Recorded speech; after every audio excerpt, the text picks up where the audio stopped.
आज हम पश्चिमी राजनीतिक विचारों के लंबे और कह सकते हैं घुमावदार सफर पर निकलने वाले हैं। हाँ, एक ऐसा सफर जो हजारों साल पुराना है। हमारे पास प्रोफेसर उषा कुमारी और डॉक्टर महेंद्र प्रकाश की किताब पाश्चात्य राजनीतिक चिंतक और इसी किताब की एक समीक्षा है। ये स्रोत हमें प्लेटो के आदर्श राज्य से लेकर मार्क्स की क्रांति तक ले जाएंगे। और हमारा मकसद सिर्फ एक लिस्ट बनाना नहीं है कि किस दार्शनिक ने क्या कहा। सही बात है। किताब की समीक्षा एक बहुत दिलचस्प बात कहती है कि राजनीतिक दर्शन एक कभी न खत्म होने वाली बहस की तरह है।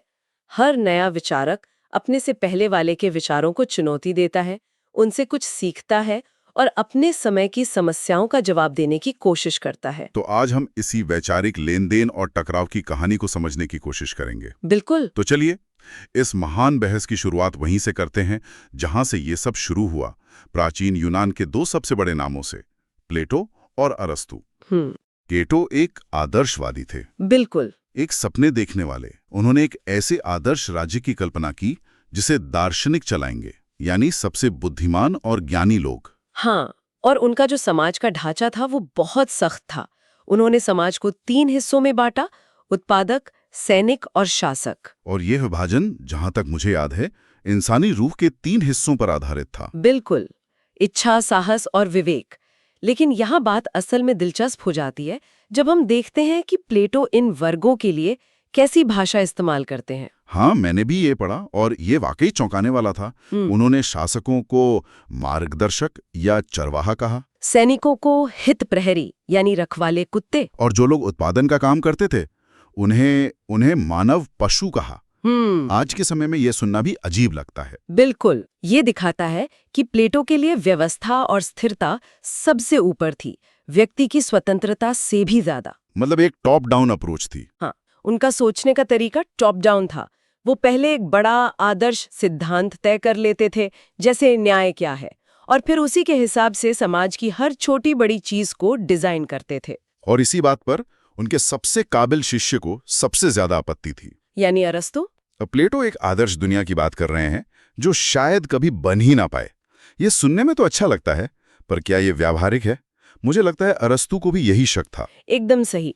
अगर प्लेटो राजनीतिक दर्शन के पिता थे तो अरस्तु राजनीतिक विज्ञान के। अच्छा। अरस्तु जमीन से जुड़े हुए विचारक थे। उनका तरीका बॉटम अप था।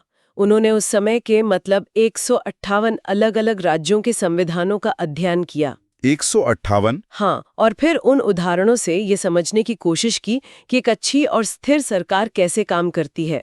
वो किसी काल्पनिक आदर्श राज्य की तलाश में नहीं थे, बल्कि सबसे बेहतर संभव राज्य की तलाश में थे, जिसे असल दुनिया में बनाया जा सके। ये तो सोच का एक बहुत बड़ा फर्क है। तभी तो कवि कॉलरिज ने कहा था कि हर इंसान या तो प्लेटोवादी पैदा होता है या अरस्तुवादी। बिल्कुल। मतलब या तो हम आदर्शों के पीछे भागते हैं या फिर व्यावहारिकता को अपनाते हैं। और ये बहस तो आज भी चलती है। क्या हमें एक आदर्श समाज बनाने के लिए सब कुछ बदल देना चाहिए या मौजूदा व्यवस्था में छोटे छोटे सुधार करने चाहिए? ये बहस प्लेटो और अरस्तु ने ही शुरू की थी। अच्छा, तो यूनान के ये छोटे छोटे शहर राज्य ज्यादा दिन तक नहीं टिके। सिकंदर और फिर रोमनों ने बड़े बड़े साम्राज्य बना लिए। तो जब दुनिया का नक्शा बदला तो क्या विचारों का नक्शा भी बदला? बिल्कुल। यहीं पर स्टोइक दर्शन का उदय होता है और वो एक बहुत ही क्रांतिकारी विचार लेकर आता है, विश्व नागरिकता का। ये विश्व नागरिकता का विचार अचानक कहां से आया? क्या ये सिर्फ एक अकादमिक विचार था? नहीं, ये उस समय की एक गहरी जरूरत थी। सोचिए, जब आपका छोटा सा नगर राज्य, जहां आप सबको जानते हैं, एक विशाल साम्राज्य का हिस्सा बन जाए, तो आपकी पहचान का संकट खड़ा हो जाता है। आप कौन हैं, कहां से हैं, ये सब सवाल उठते होंगे। हाँ, आप अब एथेंस के नागरिक नहीं, बल्कि एक विशाल गुमनाम साम्राज्य के निवासी हैं। स्टोइक दर्शन ने लोगों को एक नई बड़ी पहचान दी। आप किसी सम्राट के नहीं, बल्कि ब्रह्मांड के नागरिक हैं। मतलब हम सब एक ही मानव परिवार का हिस्सा हैं। बिल्कुल, ये एक तरह का मनोवैज्ञानिक सहारा था। ये तो बहुत गहरा विचार है। और इसी कड़ी में रोमन विचारक सिसरो का भी जिक्र आता है, जिन्होंने प्राकृतिक कानून की बात की। ये क्या था? सिसरो ने स्टोइक विचार को और आगे बढ़ाया। उन्होंने कहा कि एक सार्वभौमिक शाश्वत कानून है जो तर्क पर आधारित है, जिसे उन्होंने प्राकृतिक कानून कहा। ये ईश्वरीय कानून है जो हर इंसान के विवेक में मौजूद है। और सबसे बड़ी बात ये कि उन्होंने कहा कि अगर कोई राजा या सरकार ऐसा कानून बनाती है जो इस प्राकृतिक कानून के खिलाफ है, जैसे किसी को बिना वजह मारने का आदेश देना, तो नागरिकों का यह कर्तव्य है कि वे उसे न माने। वाह, ये पहली बार था जब किसी ने शासक की शक्ति पर इतनी मजबूत नैतिक लगाम लगाई थी। हाँ, और सिसरो का ये प्राकृतिक कानून का विचार, जो तर्क पर आधारित था, सदियों तक प्रभावशाली रहा। लेकिन जब रोमन साम्राज्य का पतन हुआ तो यूरोप में एक नई शक्ति ने इस तर्क की जगह ले ली, और वो थी आस्था, यानी ईसाई धर्म। हाँ, यहीं से ईसाई धर्म राजनीतिक सोच के केंद्र में आ गया। और संत ऑगस्टाइन ने उस उथल-पुथल के दौर में 2 शहरों का सिद्धांत दिया, एक ईश्वर का शहर जो शाश्वत है और एक इंसानों का शहर जो नश्वर है। लेकिन इसके बाद लगभग 1000 साल तक यूरोप में चर्च और राज्य के बीच एक लगातार खींचतान चलती रही कि असली सत्ता किसके पास है, पोप के पास या राजा के पास? बिल्कुल। इस 1000 साल के दौर में हर सवाल का जवाब धर्म में था। पोप ग्रेगरी सप्तम और सम्राट हेनरी चतुर्थ के बीच का टकराव इसका एक क्लासिक उदाहरण है, जहां सम्राट को बर्फ में नंगे पैर चलकर पोप से माफी मांगनी पड़ी थी। हाँ, लेकिन फिर 14वीं सदी में कुछ ऐसा हुआ जिसने इस समीकरण को बदलना शुरू कर दिया। आप फ्रांस के राजा फिलिप की बात कर रहे हैं? सही कहा। जब फ्रांसीसी राजा फिलिप ने चर्च की जमीन पर टैक्स लगाने की कोशिश की तो पोप ने उसका कड़ा विरोध किया। लेकिन इस बार फ्रांस के लोगों ने पोप का नहीं बल्कि अपने राजा का साथ दिया। ये राष्ट्रवाद की पहली चिंगारी थी। बिल्कुल। लोगों की वफादारी अब चर्च से हटकर अपने देश और अपने राजा की तरफ जा रही थी, और यहीं से राजनीति के धर्मनिरपेक्ष होने की जमीन तैयार हुई। और फिर मैकियावेली आते हैं और कहते हैं, चलिए एक पल के लिए धर्म और नैतिकता को भूल जाते हैं। सवाल यह नहीं है कि एक शासक को अच्छा कैसे होना चाहिए, बल्कि यह है कि उसे सत्ता में बने कैसे रहना है। ये तो एक वैचारिक धमाका था। बिल्कुल। मैकियावेली ने राजनीति को उसके असली क्रूर रूप में देखा। उन्होंने कहा कि राज्य को बचाने के लिए शासक को शेर की तरह ताकतवर और लोमड़ी की तरह चालाक होना चाहिए। नैतिकता अच्छी चीज है, पर हमेशा काम नहीं आती। हाँ, उनका कहना था कि अगर राज्य बचाने के लिए अनैतिक काम भी करना पड़े तो हिचकिचाना नहीं चाहिए। इसने राजनीति को हमेशा के लिए बदल दिया। तो प्लेटो और अरस्तु इस बात पर बहस कर रहे थे कि आदर्श राज्य कैसा हो। मध्ययुग में बहस चर्च बनाम राज्य की हो गई। अब मैकियावेली के बाद बहस का मुद्दा ही बदल गया। अब सवाल था, राज्य बना ही क्यों? और इस सवाल पर हॉब्स, लॉक और रूसो के बीच एक जबरदस्त वैचारिक जंग छिड़ी। और इन तीनों की कहानियां उनके अपने अनुभवों से जुड़ी हैं। चलिए थॉमस हॉब्स से शुरू करते हैं। हॉब्स ने इंग्लैंड के गृह युद्ध की भयावहता देखी थी। भाई भाई को मार रहा था, हर तरफ अराजकता थी। इस अनुभव ने उन्हें इतना डरा दिया कि उन्होंने कल्पना की कि सरकार के बिना, यानी प्राकृतिक अवस्था में, जीवन सबका सबके खिलाफ युद्ध जैसा होगा। उन्होंने लिखा कि ऐसा जीवन अकेला, दीन, घिनौना, पाशविक और छोटा होगा। ये तो बहुत ही निराशावादी नजरिया है। क्या इंसान सच में इतना बुरा है कि उसे काबू में रखने के लिए एक तानाशाह की जरूरत पड़े? मुझे लगता है जॉन लॉक इससे बिल्कुल सहमत नहीं होते। आप बिल्कुल सही जगह पर पहुंचे। लॉक का अनुभव बिल्कुल अलग था। उन्होंने इंग्लैंड की गौरवपूर्ण क्रांति देखी, जिसमें राजा की तानाशाही को खत्म करके एक संवैधानिक राजतंत्र की स्थापना हुई थी। तो लॉक का नजरिया ज्यादा आशावादी था।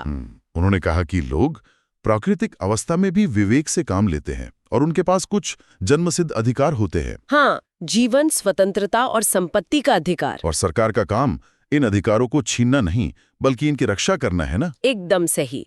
लॉक के लिए सरकार का गठन लोगों की सहमति से होता है। ये एक अनुबंध या कॉन्ट्रैक्ट है। और अगर सरकार कॉन्ट्रैक्ट तोड़े तो लोगों को उस सरकार को बदलने या हटाने का पूरा अधिकार है।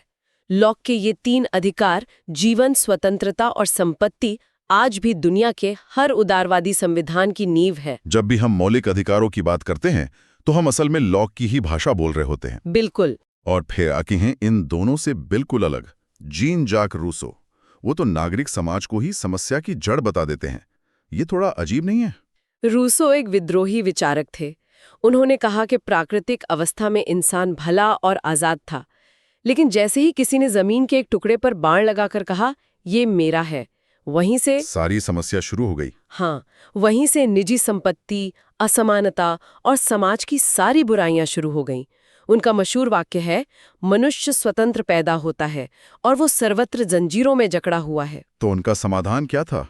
अगर समाजी समस्या है तो हम वापस जंगलों में तो नहीं जा सकते। यहीं पर रूसो अपना सबसे प्रसिद्ध और सबसे विवादास्पद विचार देते हैं, सामान्य इच्छा यानी जनरल विल का। तो ये सामान्य इच्छा क्या है? क्या ये बहुमत का शासन है? नहीं, और यही सबसे दिलचस्प बात है। ये बहुमत की इच्छा नहीं, बल्कि पूरे समाज की सामूहिक भलाई की इच्छा है। इसे थोड़ा और आसान करके समझाएंगे? जरूर। इसे ऐसे समझिए, एक परिवार में हर कोई अपनी पसंद की छुट्टी पर जाना चाहता है। कोई पहाड़, कोई समुद्र, ये उनकी निजी इच्छा है। लेकिन सामान्य इच्छा वो फैसला है जो पूरे परिवार के लिए सबसे अच्छा हो, भले ही वो किसी एक की पहली पसंद न हो। अच्छा। रूसो के लिए सच्चा कानून और सच्ची स्वतंत्रता इसी सामान्य इच्छा का पालन करने में है।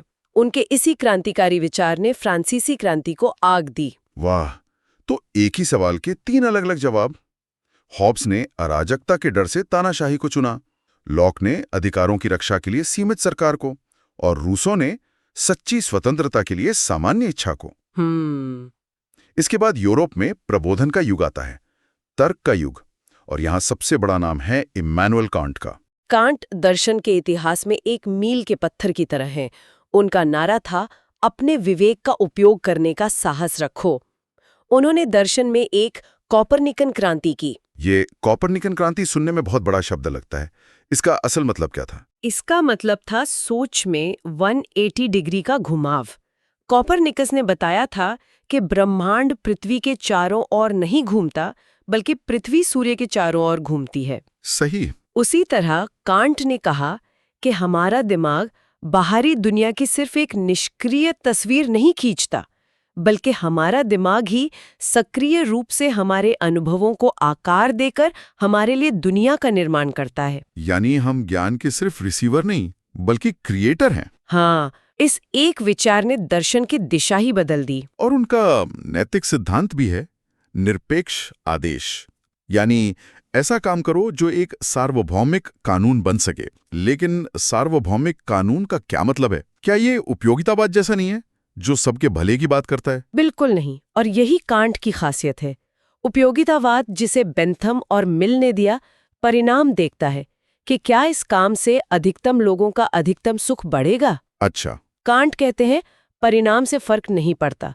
नैतिकता का आधार तर्क और कर्तव्य है। क्या आप चाहेंगे कि झूठ बोलना एक सार्वभौमिक नियम बन जाए? नहीं, बिल्कुल नहीं। नहीं, क्योंकि तब कोई किसी पर भरोसा नहीं करेगा और समाज ढह जाएगा।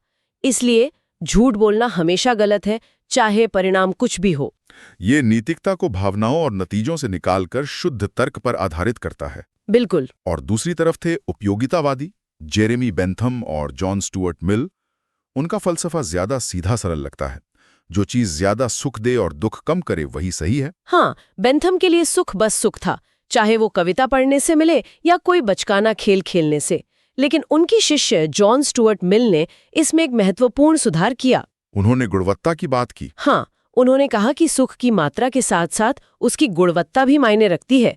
उनका मशहूर कथन था, एक असंतुष्ट सुकरात होना एक संतुष्ट मूर्ख होने से बेहतर है। मतलब बौद्धिक और नैतिक सुख शारीरिक सुखों से बेहतर होते हैं। हाँ। मिल व्यक्ति की आजादी के भी बहुत बड़े समर्थक थे, लेकिन किताब में उनके बहुल मतदान के विचार का भी जिक्र है। एक मिनट, ये विचार थोड़ा अजीब नहीं है? अजीब है। मतलब क्या ये लोकतंत्र के एक व्यक्ति एक वोट के सिद्धांत के खिलाफ नहीं जाता? एक उदारवादी विचारक ऐसा क्यों कहेगा? ये एक बहुत अच्छा सवाल है और मिल के विचारों के द्वंद्व को दिखाता है। एक तरफ वो हर व्यक्ति की स्वतंत्रता के हिमायती थे, उन्होंने महिलाओं के मताधिकार की भी पुरजोर वकालत की। लेकिन दूसरी तरफ उन्हें डर था कि अशिक्षित बहुमत कहीं समाज को गलत दिशा में न ले जाए। इसलिए उन्होंने सुझाव दिया कि जो लोग ज्यादा पढ़े लिखे हैं उनके वोट का वजन ज्यादा होना चाहिए। ये विचार आज हमें अलोकतांत्रिक लगता है। बिल्कुल, लेकिन ये उनके उस डर को दिखाता है कि लोकतंत्र भीड़ तंत्र में ना बदल जाए। और फिर इस पूरी उदारवादी पूंजीवादी व्यवस्था पर सबसे बड़ा हमला होता है कार्ल मार्क्स के रूप में। ऐसा लगता है जैसे मार्क्स ने आकर कहा हो कि आप सब गलत कमरे में बहस कर रहे हैं, असली सवाल अधिकारों या सुख का नहीं, बल्कि शोषण का है। बिल्कुल, मार्क्स के विचार औद्योगिक क्रांति के भयानक परिणामों की सीधी प्रतिक्रिया थे।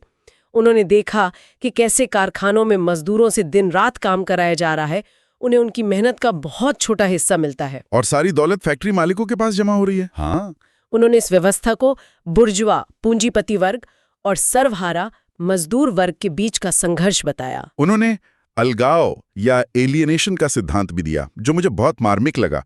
ये सिर्फ आर्थिक शोषण नहीं है, बल्कि एक तरह का आध्यात्मिक खोखलापन है। हाँ, मार्क्स ने कहा कि पूंजीवाद में मजदूर 4 तरह से अलग हो जाता है। वो अपने काम से अलग हो जाता है क्योंकि काम में उसकी कोई क्रिएटिविटी नहीं होती। वो अपने बनाए उत्पाद से अलग हो जाता है क्योंकि वो उस पर उसका कोई हक नहीं होता। वो दूसरे इंसानों से अलग हो जाता है क्योंकि सब एक दूसरे से होड़ कर रहे होते हैं। और आखिरकार वो अपनी असली इंसानियत से ही अलग हो जाता है। तो उनके लिए इतिहास का पूरा लेखा-जोखा इसी वर्ग संघर्ष का इतिहास है। हाँ, और इसका अंत एक क्रांति से ही होगा, जिसके बाद एक वर्ग विहीन और राज्य विहीन समाज बनेगा। तो हमने प्लेटो के दार्शनिक राजा से लेकर अरस्तु की व्यावहारिकता, सिसरो के प्राकृतिक कानून, मैकियावेली के यथार्थवाद, लॉक के अधिकारों, रूसो की सामान्य इच्छा और अंत में मार्क्स की क्रांति तक का एक लंबा वैचारिक सफर तय किया। इस पूरी चर्चा से एक बात तो साफ है, राजनीतिक विचार किसी लैब में पैदा नहीं होते हैं। वे हमेशा अपने समय की उथल-पुथल, आर्थिक संघर्षों और सामाजिक बहसों की पैदाइश होते हैं। और हर विचारक अपने से पहले के विचारों के साथ एक संवाद कर रहा होता है। अरस्तु प्लेटो को जवाब दे रहे थे, लॉक हॉब्स को जवाब दे रहे थे और मार्क्स उदारवादी परंपरा को चुनौती दे रहे थे। ये एक महान संवाद है जो आज भी जारी है। बिल्कुल, लेकिन किताब एक बहुत महत्वपूर्ण सवाल उठाती है।